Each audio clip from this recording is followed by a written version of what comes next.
Hey, scholars! Hi, Hi, Miss Miss Bree. Hi, Miss Bree. Bree. So we're gonna start off class with a quick little discussion on some of the things we're not the biggest fans of.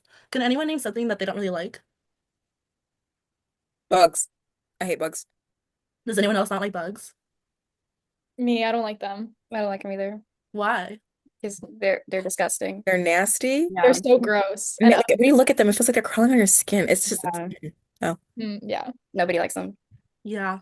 Okay. So all of those are some great responses, thank you. But I could see like there was this trend of these negative adjectives used to describe them.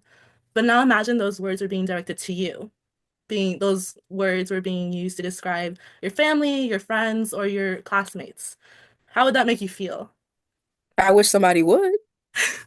Yeah, yeah, I wouldn't like that. That would not slide. No. So it's easy to dismiss how you use your words when it's something that seems like a nuisance in life, like bugs. But these words can really hurt, especially when they're directed to a real person. And unfortunately, we have seen these negative adjectives used to describe people in the past, the present, and unfortunately, it persists in the future. Now, I want you to keep this in mind while we read and annotate a poem by Nikki Giovanni called Mercy. But before we read, I'm going to go over how we annotate using our little abbreviation that we know and love. Wait, I'm sharing screen. Pasta. Um, so so Wait, we that's know that so the lit. I P love that. we know the P stands for point of view. We have to think of who's telling the story, who's telling the poem in this case. A, like the actions. So what is really going on within the story? The speech and style, especially for a poem, we'll see like the rhythm, the flow, anything that they use, like types of figurative language. Do we see like a rhyme scheme within it? The time and place would be more like who the author is and really understanding why they wrote this.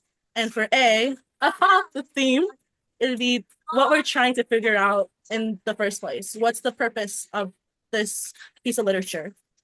So now let's read the poem by Nikki Giovanni. And remember, since this is a poem, we want to read it twice. The first time, just to read it, get ourselves familiar with it. And the second time is to really analyze it. Are we popcorn reading? Sure, we can. Would you Yay. like to go first, JJ? Yes. Okay. She asked me to kill the spider. Instead, I get the most peaceful weapons I can find. I popcorn Marley. Okay. I take a cup and a napkin. I catch the spider, put it outside, and allow it to walk away. All right, Angie. If I'm ever caught in the wrong place at the wrong time, just being alive and not bothering anyone, I popcorn Miss Bree. I hope I am greeted with the same kind of mercy. So, first off, I want to ask, what do you think of this poem? It reminds me of the itsy bitsy spider. Okay. Angie, what do you think? Um, I liked, I noticed that the, I guess it's written, like the point of view is written by someone who is watching, like it's only first person. Yeah, but yeah, exactly. First person. And we can see like it's an observer. It's happening to that person. They're talking about their experience. So we can really see that by uses of like the word like me, because we know that in first person it's I, me, we. It's talking about your perspective. So Mhm. good, Angie. What about the actions? What do we really see that's like what is the person being told to do? Marley? Um, it's kind of like different from how you would think. Like they're not, I see like the word peaceful and like weapons. They're being like nice to the spider. Like they're letting it go. It's kind of not what you would think. Yeah, it's really ironic to use those words next to each other, Mhm. I think. Yeah, especially because like that's like the mindset that people go to, like when we were talking about those like words that have like underlying hatred or disliking like connotations behind them. It's not the nicest way to like really interact with others. And that's a good catch too, Marley. Did we see any sort of like really rhythm or like rhyming scheme within this poem, JJ? Um, not really. I wouldn't say rhyme.